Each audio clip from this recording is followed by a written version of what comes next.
Je suis très heureuse de vous retrouver en cette nouvelle année 2025 après un si long moment d'absence. Nous voici de retour avec une nouvelle histoire que vous propose votre magazine Un jour, une femme. Une histoire d'une femme qui a su impacter sa vie, sa génération. Une femme qui a su relever les défis, surmonter les épreuves de la vie, tout en gardant la foi en elle. De qui s'agit-elle? Je vous laisse la découvrir et nous nous retrouvons tout juste après.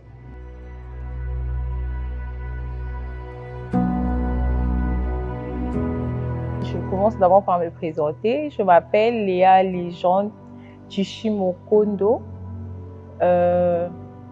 Kondo, c'est le nom par alliance, hein, c'est le nom de mon mari. Donc, je suis mariée à Monsieur Nathan Kondo à Kondo. Et je suis une servante de Dieu, mère d'un petit garçon. Et je suis ménagère, hein, je suis à la maison, mais ça m'arrive d'entreprendre, de faire 2-3 choses pour ne pas risquer ma vie. Voilà un peu ce que est Léa Légende Tshishimo. Je suis originaire du Bandundu. Mon père, il est du Bandundu et ma mère, elle est du Bas-Congo. Donc, je suis issue des deux tribus comme ça, du Bandundu et du Bas-Congo. Alors, j'ai eu à faire l'école maternelle. Je suis d'abord née à Matadi, le 19 septembre 91. Et j'ai fait l'école maternelle au lycée Vuvukieto. C'est une école des sœurs conventionnées catholiques. Et ensuite, je suis allée faire l'école primaire au collège de la Sagesse. Vous me ramenez vraiment à mon passé lointain. Hein. J'ai étudié à l'école collège de la Sagesse où j'ai fait le primaire, donc de la première en 6e. Et ensuite, je suis allée au collège parce que mon père voulait vraiment que je fasse le collège.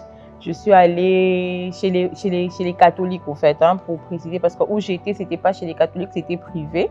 Alors, papa voulait bien qu'on aille chez les catholiques parce que lui, il a aussi étudié chez les catholiques. Donc, je suis allée au collège Tétémbois où j'ai fait mes humanités et secondaire et humanités.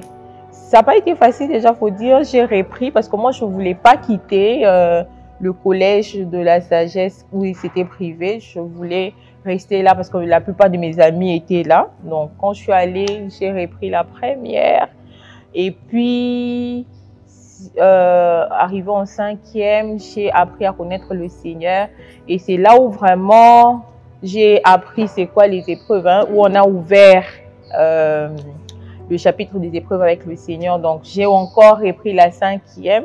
J'ai fait le maths physique à l'école et puis j'ai fait l'université à l'UPC, donc j'ai quitté Matadi pour Kinshasa.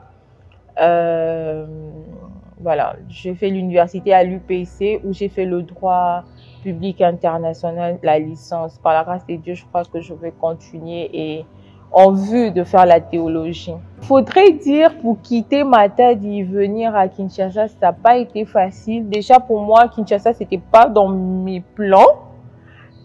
Comme tout élève hein, qui finit sa 6e, je pensais à un voyage et le Seigneur avait quand même fait grâce qu'on ait une opportunité dans ce sens-là pour aller continuer mes études aux États-Unis. Et c'est quand j'étais en train de prier que le Seigneur m'a dit que je devais venir à Kinshasa étudier à l'UPC.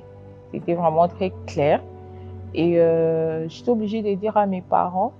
Et les parents ont su comprendre parce que par la grâce de Dieu, j'ai eu la grâce de naître des parents qui n'imposent pas, mais qui coopèrent avec les enfants. Et quand j'ai dit que je sentais que je devrais aller à l'UPC faire le droit, ils étaient quand même souples. C'est vrai qu'ils disaient que pour eux, c'était mieux que j'aille aux États-Unis, mais bon. C'est comme ça que je suis venue à Kinshasa. Ça n'a pas été facile. Déjà, l'intégration, tu viens à un endroit où tu connais personne, que ce soit de l'église, que ce soit de l'école, tu ne connais personne. Mais bon, ça s'est quand même bien passé par la grâce de Dieu. On a su trouver notre place. Et voilà pourquoi on est là jusqu'aujourd'hui. Donc, depuis que je suis venue à Kinshasa, je suis pu rentrer parce que par la grâce de Dieu, la personne qui est mon mari aujourd'hui m'a rencontrée et m'a épousée. Pour apprendre, mais c'est parce qu'aussi j'ai reçu un appel de Dieu dans ce sens-là.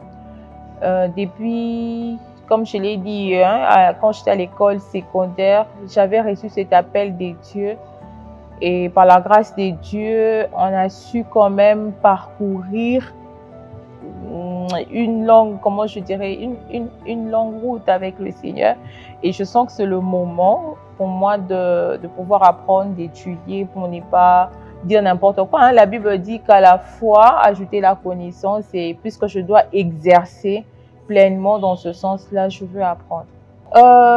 Comme je l'ai dit, je suis ménagère, pas parce que je ne veux pas travailler, je sais que je veux travailler et j'ai une place qui m'attend dans le gouvernement, non seulement de notre nation, mais je crois aussi dans le monde, parce que c'est justement pour ça que j'ai fait le droit public international. Je crois que quand ça sera le moment, je mettrai en valeur les grâces et les dons que le Seigneur a mis en moi dans ce sens-là. Je suis ouvrière, par la grâce de Dieu, je suis quand même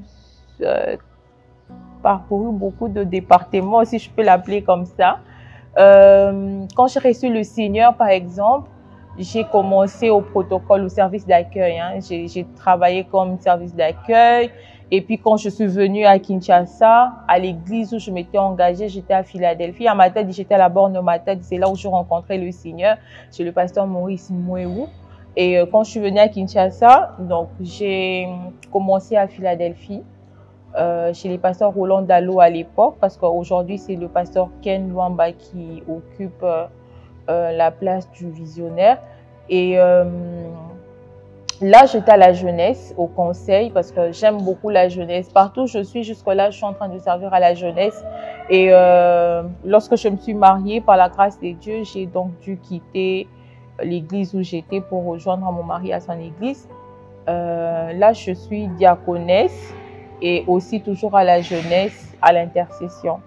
Par la grâce de Dieu, à l'université, j'ai aussi servi le Seigneur dans un groupe évangélique, le GEC, groupe évangélique du centenaire, où par la grâce de Dieu aussi, j'ai fini comme responsable de l'intercession.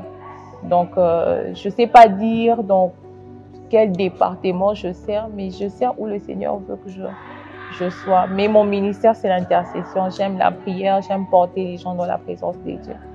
Oui, la prière d'Anne, c'est un fardeau. Comme je vous ai dit tantôt, le Seigneur m'a appelé. Le Seigneur m'a appelé à le servir depuis que j'étais toute petite, tout jeune. Mais je ne savais pas comment. Bon, ce qui est sûr, comme étant qu'enfant de Dieu, je m'étais engagée à le servir, comme je l'ai dit, dans des départements comme ça. Mais j'ai reçu un appel assez particulier de servir le Seigneur, mais je ne savais pas comment ça allait arriver. Alors, la prière d'Anne, je veux dire, c'est pas un ministère comme tel, mais c'est une branche du ministère que le Seigneur m'a donné. Je sais qu'il y a beaucoup d'autres choses par la grâce de Dieu que je ferai quand ça sera le moment. Mais la prière d'Anne, c'est justement une branche de mon ministère. Et cette branche de mon ministère est née parce que j'avais mal, parce que j'avais un fardeau, parce que j'avais une préoccupation. C'est cette préoccupation qui m'a plongée à la quête de Dieu. Et lorsque j'étais en train de chercher le Seigneur, par sa grâce, il a permis que la prière de Anne puisse naître. Alors, comment est-ce qu'est née la prière d'Anne? Comme je le dis tantôt, mariée en 2018, comme toute jeune fille, Je ne pouvais pas imaginer que j'allais me marier et puis avoir des problèmes d'enfants et tout, de stérilité, entre guillemets. Je n'aime pas trop parler de stérilité parce que je sais que dans le pays de mon Dieu, étant qu'enfant des dieux, il n'y aura pas des femmes stériles, il n'y aura pas des femmes qui avortent. Donc, c'est une période de manque, mais c'est jamais un état définitif. Alors, mariée, une année, je me suis mariée au mois de janvier. Donc, vous comprenez que je commence l'année. Et donc, quand on arrive à la fin de l'année, je constate que je ne concevais pas. Alors, c'est l'année qui avait suivi, en 2019, que je décide quand même d'entreprendre, d'aller voir le médecin. Je vais voir le médecin à la première année. Le médecin me dit, madame, vous allez bien, vous n'avez pas un grand problème, vous avez juste un problème de cycle et tout irrégulier. Donc, parce que je n'arrivais pas à avoir régulièrement mes règles. Donc, il y avait des moments où je réglais, il y avait des moments où je ne réglais pas. Alors, j'en parle parce que ça arrive quand on est surtout enfant des dieux. Hein, ce sont des détails pour lesquels nous ne tenons pas compte. Quand je donnais ma vie au Seigneur, je m'étais décidée de me garder, de me consacrer à Dieu. Et donc, pour moi, je me disais que, voilà, je veux connaître un homme que encore dans le mariage. Et ce qui fait que mes cycles ne me disaient pas vraiment grand-chose. Donc, je ne le suivais pas ça. Quand je voyais mes règles, je mettais mes bandes hygiéniques comme une jeune fille normale.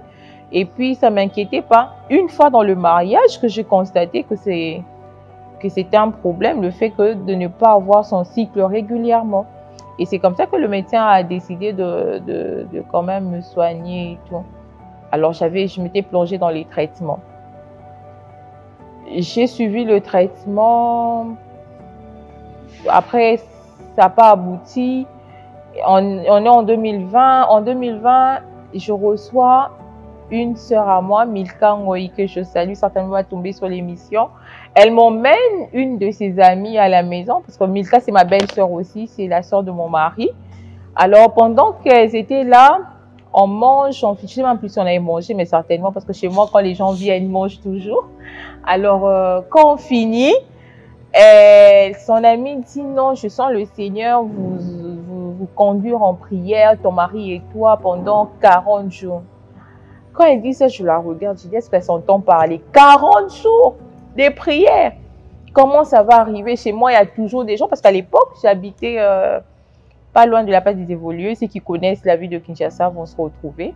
Donc, quand quelqu'un qui me connaissait se retrouvait en ville, automatiquement m'appelait pour savoir si j'étais à la maison. En fait, chez nous, il y avait toujours des gens qui venaient.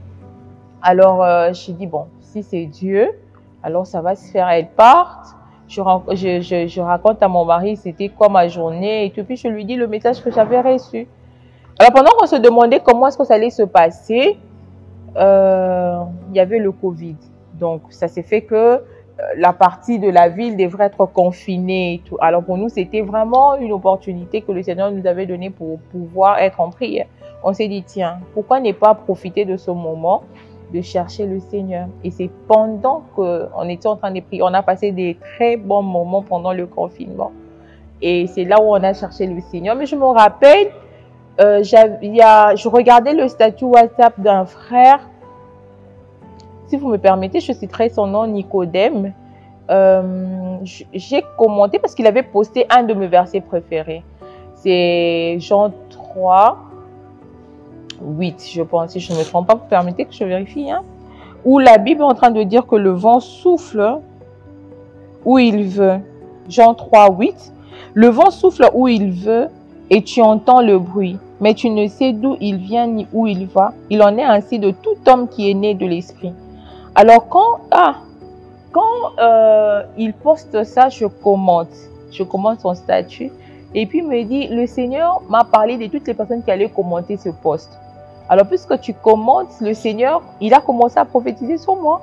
Il a commencé à me parler. Il me dit, je te vois organiser des activités.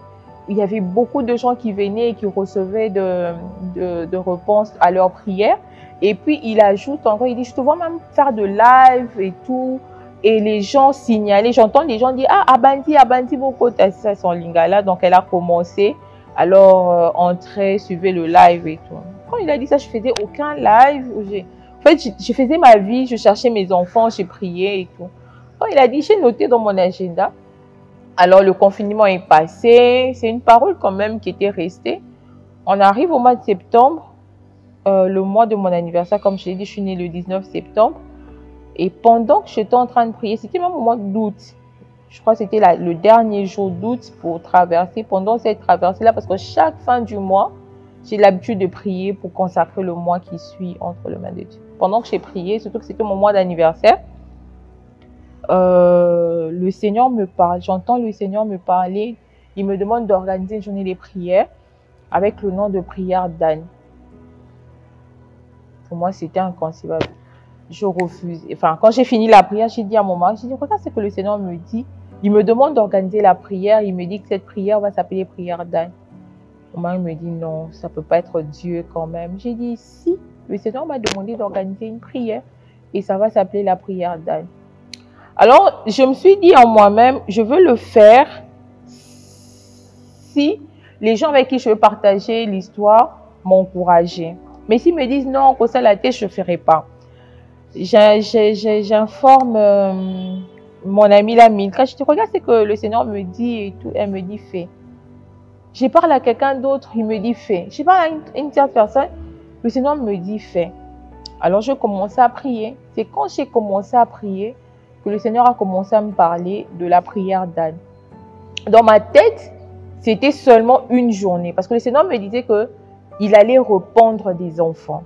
Quand le Seigneur me parlait en septembre 2020, il m'a dit qu'il allait donner des enfants à des femmes qui n'en avaient pas. Alors pour moi, je voulais vraiment inviter maximum des femmes qui avaient ce problème-là. Parce que pour moi, le Seigneur voulait donner des enfants à des femmes. C'est comme ça que j'ai commencé à voir, j'ai demandé à Dieu comment ça va se passer. C'est quand je parlais avec mon mari m'a dit, chérie, c'est pas seulement un truc d'un jour, mais le Seigneur t'appelle, il veut te donner cela comme un... Je dis non, non, c'est toi qui me disais ici de ne pas faire. Mais là, tu commences à me dire encore que je puisse en faire comme genre habituel et tout. Non, tu sais déjà que moi, je n'aime pas les trucs des ministères et tout. Donc, c'est seulement une fois et une seule fois, j'ai fait et puis c'est fini. Et donc, c'est comme ça que naît la prière d'Anne. On a fait la première fois. C'est devant la chaire, c'était ici même, que le Seigneur me dit de donner le prochain rendez-vous. Quand j'ai dit ça, mon mari m'a regardé, il a souri. Et c'est comme ça qu'est née la prière d'Anne. Et plus j'évoluais, le Seigneur m'a donné une merveilleuse équipe avec qui je suis en train de travailler pour la réussite de la prière d'Anne. Et donc, c'est parce que je n'avais pas d'enfants, que j'étais en train de chercher des enfants pour moi, que le Seigneur a fait naître ces fardeaux-là dans mon cœur. Il m'a demandé de commencer. Je ne voulais pas, je me rappelle, ce jour-là, j'ai dit à Dieu, j'ai dit, Seigneur, si tu veux que je fasse, donne-moi un enfant pour que ça soit aussi facile pour moi de pouvoir te servir. Il m'a dit, non, vas-y. Toi, je veux m'occuper de toi après. Et tout. Et c'est comme ça que j'ai obéi. J'ai commencé la prière d'Anne en 2020. Et on venait, il y avait des gens pour qui j'ai prié, qui concevaient, qui avaient des enfants, mais moi, je n'avais pas encore d'enfants et tout. Et ça ne me dérangeait pas, mais j'avais la joie de savoir qu'il y avait des gens qui avaient la solution par moi, par ce cadre ici. Le Seigneur passait par moi pour visiter des familles comme ça. Et par la grâce de Dieu, j'ai attendu comme ça 3 ans pour que ça soit mon tour, oui. Et le Seigneur m'a visité, moi, en 2023, avec un beau bébé. Et mais les voies de Dieu sont insondables. L'une des choses qui a fait ma force, au fait, c'était la capacité que le Seigneur m'avait donnée de parler de ma situation. Je ne me gênais pas et je ne voulais pas en faire un problème. Je ne voulais pas en faire une préoccupation. Je savais une chose, que le Seigneur allait me donner des enfants. Alors, je ne voulais pas porter sur moi ce poids-là de, entre guillemets, de la stérile ou de celle qui attend encore. J'avais dit à Dieu, le plus important, c'est que je sois en vie. Tu connais les projets que tu as formés sur moi. C'est ce que le Seigneur est en train de dire dans Jérémie 29. Et si le projet de Dieu devrait passer par le fait que je n'aie pas d'enfants, pourquoi je refuserais? Et c'est comme ça que je me suis lancée dans la prière d'Anne. Et j'assure que le Seigneur est en train d'accomplir de miracles. Et ma prière est que le Seigneur me donne à persévérer, que la réponse que nous avons eue ne soit pas un terminus pour nous, mais que ce soit un élément qui nous booste encore à continuer à prier pour ceux qui attendent encore. Oui, ça peut pas manquer, vous savez. Ça n'a pas manqué, mais j'aime le dire un peu comme ce que mon mari a l'habitude de dire. Quand j'ai accouché, j'ai eu l'impression comme s'il n'y a pas eu le temps d'avant. Mais la grâce que j'ai eue aussi de la part du Seigneur, c'est que ce moment-là a forgé la Léa que je suis aujourd'hui. Ce moment-là a travaillé des choses en moi au point où j'ai développé une capacité de ne pas me fier sur ce que les autres disent du mal de moi, mais que je regarde à ce que Dieu dit de moi. Vous savez, quand vous traversez des moments difficiles, c'est tout le monde qui a envie de savoir qu'est-ce qui se passe dans ta vie. Tout le monde a envie de donner un avis par rapport à ton problème. Tout le monde a envie de commenter. Quand on s'est marié, déjà, comme j'ai dit, j'ai connu pas mal d'épreuves aussi dans mes études. À l'UPC, ça n'a pas été facile, donc j'ai épuisé une année. J'avais beaucoup maigri et je n'avais pratiquement jamais récupéré. Et une fois dans le mariage, j'ai commencé à prendre du poids. Alors pour des gens, c'était que j'étais enceinte. Pour quelqu'un qui vient de se marier, on est en Afrique, donc au bandit, au bandit. Mais toi, tu sais, tu es consciente que voilà, il n'y a rien du tout. Et c'était un poids, c'était une pression. La vraie pression n'était pas aussi seulement ce que les gens racontaient, mais c'était aussi ce que moi-même j'étais en train de ressentir. Vous savez, quand vous lisez l'histoire de Anne, le Seigneur est en train de nous parler de la source du problème de Anne. La Bible est en train de dire que Dieu avait rendu stérile. Et dans la source du problème, le diable peut être une source, l'homme lui-même aussi peut être source. Et ça, c'est par rapport à la source. Mais par rapport au type de personnes qui nous entourent aussi, quand vous lisez l'histoire de Anne, vous verrez que Anne était entourée de Pénina, Anne était entourée de Elkana. Et ces personnes ne sont pas seulement des personnes, mais ce sont aussi des situations qui nous rappellent. Quand j'ai médité cette histoire de Anne, j'ai vu Pénina, par exemple, c'est cette personne qui te rappelle ta situation. Elle n'est pas seulement une personne, mais ce sont aussi des événements. C'est même toi-même aussi, au fait, qui te met une certaine pression par rapport à ce que les autres vont dire. Et ça, là, ce sont des personnes, comme j'ai dit, de situations qui ont été très difficiles pour moi. Pénina, c'est pas seulement une personne, mais c'est aussi des situations. Pénina, c'est aussi, comme j'aime le dire, ces événements qui nous entourent. Quand tu apprends, par exemple, un tel s'est marié après toi et a eu un enfant, ça te pince les cœurs, ça te fait mal. Et c'est pas seulement les gens qui viennent te dire. Moi, j'ai quand même eu la grâce, je le dirais, je le reconnaîtrai toujours, d'avoir une belle famille, une belle famille, qui m'ont pas mis la pression autour de moi, ma famille et tout. Mais nous sommes dans une société bantou, ça n'a pas manqué les regards où tu entends ce que l'autre avait dit de toi. Mais le Seigneur m'a fait grâce de bien vivre cette période. Mon mari ne voulait vraiment pas me voir préoccupée par rapport au manque d'enfants. Mon mari ne voulait pas me voir stressée par rapport à ce sujet. J'ai envie de dire que Dieu le bénisse où il est. Et je prie vraiment que Dieu donne à quelqu'un de rencontrer ou d'épouser un type d'homme comme mon mari, qui ne te regarde pas en fonction de l'épreuve par laquelle tu es en train de traverser. Je veux dire que mon mari, il a été pas comme un soutien, il a été un soutien. C'est celui-même, au fait, qui essayait de me faire oublier la situation dans laquelle j'étais.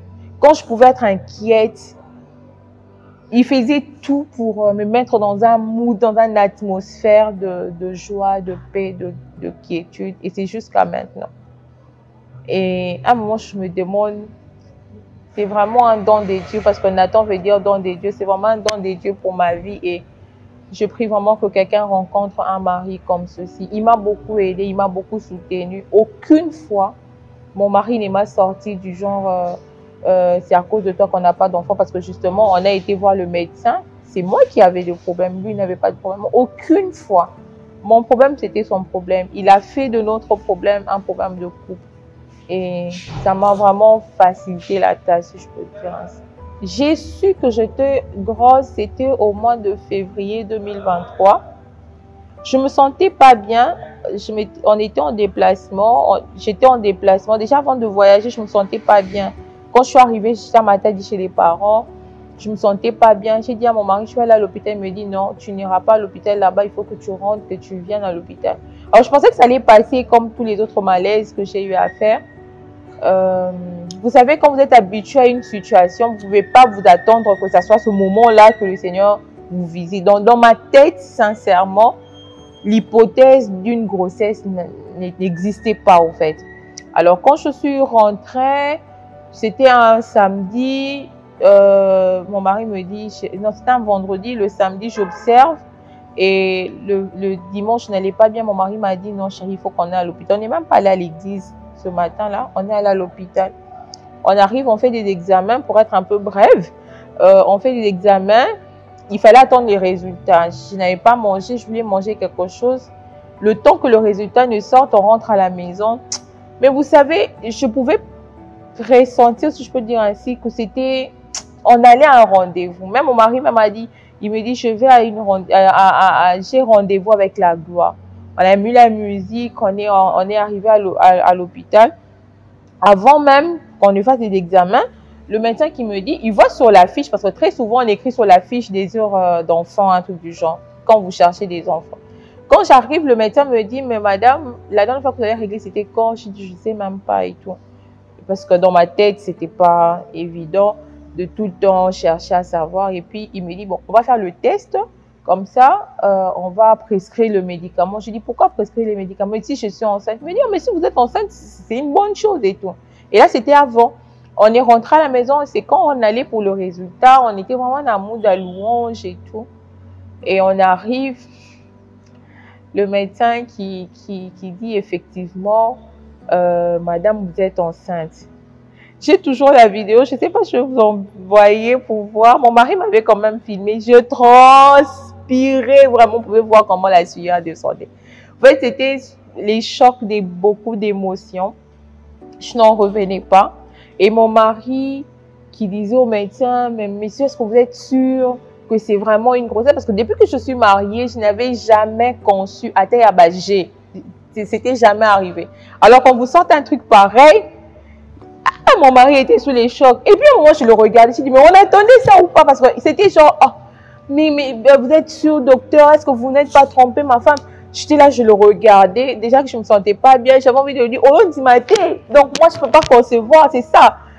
Et puis, on est sorti, le médecin, mon mari a posé tellement de questions. Il dit, mais on a fait des examens, le sang, oui, les urines, oui. Il voulait vraiment se rassurer. On est rentré, en sortant, on était dans la voiture pendant pratiquement 30 minutes. On ne parlait pas, personne ne regardait. Chacun digérait la nouvelle à sa manière et c'était vraiment comme dans un rêve, comme le psaume 129 en train de dire, quand l'Éternel ramena les captifs des Sion, ils étaient comme ceux qui font un rêve. Nous étions vraiment comme ceux qui font un rêve. Mon mari m'a tenu par la main, il a prié pour moi. Et je vous assure, il n'était pas encore convaincu jusqu'à ce qu'on a fait l'échographie pour affirmer que j'ai... Donc, le dimanche, je crois que je devais faire l'échographie le mercredi. Donc, du dimanche au mercredi, on avait la nouvelle, même pour mon mari, c'était trop beau pour être vrai. Donc, il a vraiment accepté, parce qu'on a fait l'échographie, on a vu que j'étais réellement enceinte. Et c'était parti pour une nouvelle aventure. Je découvre que je suis enceinte, c'est au mois de février.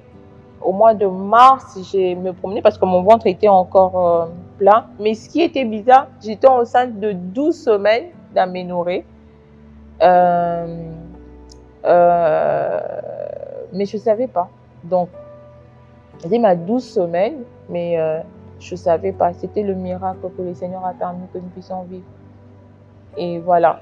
Oh, mon fils s'appelle Zoé Onsuer Kondo Akondo. Zoé, c'est un nom que j'ai reçu en 2017. Je n'étais pas encore mariée. Non, non. Oui, 2017.